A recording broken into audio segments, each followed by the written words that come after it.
Salut tout le monde, j'espère que vous allez bien. Aujourd'hui, pour cette première vidéo, j'ai décidé de parler d'un parfum extrêmement sous-coté et ce parfum c'est l'Envol de chez Cartier.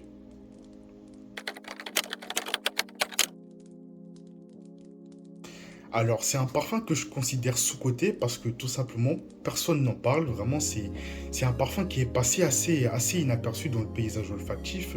Je ne sais pas pourquoi, parce que c'est un parfum assez original, assez unique, qui dénote complètement de ce qui se fait dans la parfumerie aujourd'hui. Vraiment, quand j'ai senti pour la première fois, j'ai été assez surpris parce que j'avais jamais vraiment senti quelque chose comme ça, quoi. Vraiment, il est assez original et les gens sont passés à côté de ce parfum-là. Ce qu'il faut savoir, c'est que c'est un parfum qui a été créé en 2016 par Mathilde Laurent et c'est une version haut de parfum.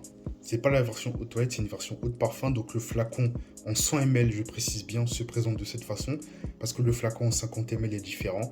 Donc l'atomiseur comme ça. Et on peut retirer le petit flacon du socle de cette façon. Et par contre, il faut faire extrêmement attention parce que c'est fragile. Donc quand vous le remettez, faites-le bien. Voilà. Il faut toujours bien vérifier que ce soit bien remis. Voilà, là il est en place. Au niveau des notes, on va se retrouver en tête avec de la lavande, de l'armoise, de la sauge. En note de cœur, de la feuille de violette, du poivre. Et en note de fond, du miel, de l'iris, du bois de gaillac, du musc, du patchouli, de l'amberwood, du cèdre et du vétiver. Alors, au niveau du parfum, ce qu'on sent tout de suite à l'ouverture,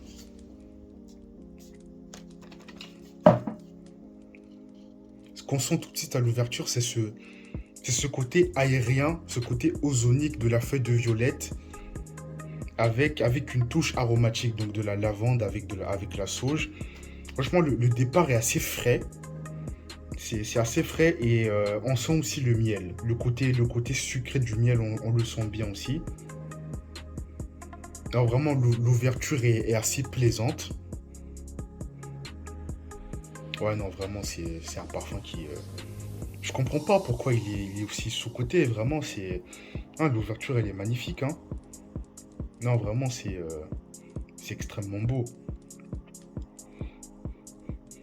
Donc là pour l'instant, on sent pas l'iris, parce que l'iris joue un rôle majeur dans le parfum, mais plus vers la deuxième partie de vie. Là, on le sent pas trop.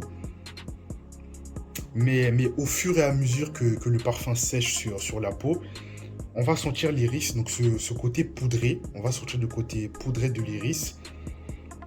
Le côté poudré de l'iris avec un fond boisé. C'est ça qu'on va sentir surtout au niveau des notes de cœur et des notes de fond. Donc c'est l'iris avec les notes boisées. Le miel sera toujours présent, mais il sera un peu plus en retrait. Ce qu'on va vraiment sentir, c'est le côté boisé, le côté poudré. Donc avec le musc, le bois de gaillac, le patchouli. Donc vraiment, ça va être un fond vraiment boisé. Mais en règle générale, c'est un parfum qui reste assez doux. Franchement, c'est un parfum qui reste assez doux, assez enveloppant.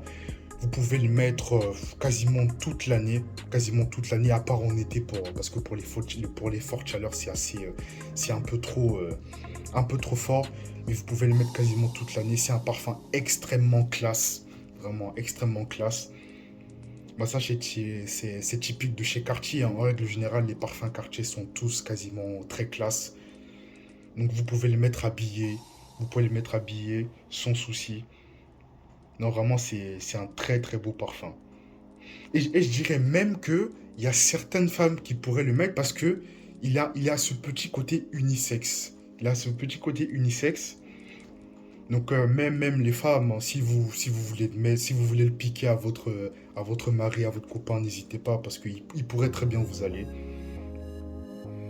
Donc vraiment, n'hésitez pas sur ce parfum-là. Vraiment, si vous avez l'occasion de le sentir ou de l'acheter, franchement, n'hésitez pas parce que je vous recommande pas d'acheter à l'aveugle, mais il y a très peu de chances qu'il vous déçoive, franchement. Au niveau des performances, c'est un parfum qui performe plutôt bien. Franchement, pour ce type de profil de parfum, il tient plutôt bien. Je dirais qu'il tient plus de 6 heures, ce qui est parfaitement convenable, hein, à part pour ceux qui veulent des parfums qui performent vraiment toute la journée et même jusqu'au lendemain. Mais pour ce parfum-là, il tient. Moi, je considère qu'il tient bien plus de 6 heures. que ce soit sur la peau ou les vêtements. En termes de sillage, il va vous laisser un très beau sillage. Voilà, c'est tout pour cette review. J'espère qu'elle vous a plu. N'hésitez pas à me faire un retour dans les commentaires ou sur ma page Instagram pour me donner votre avis sur ce parfum. Et n'hésitez pas aussi à me poser d'autres questions, j'y répondrai volontiers. Sur ce, passez une agréable journée, prenez soin de vous et on se retrouve pour une prochaine vidéo. Salut!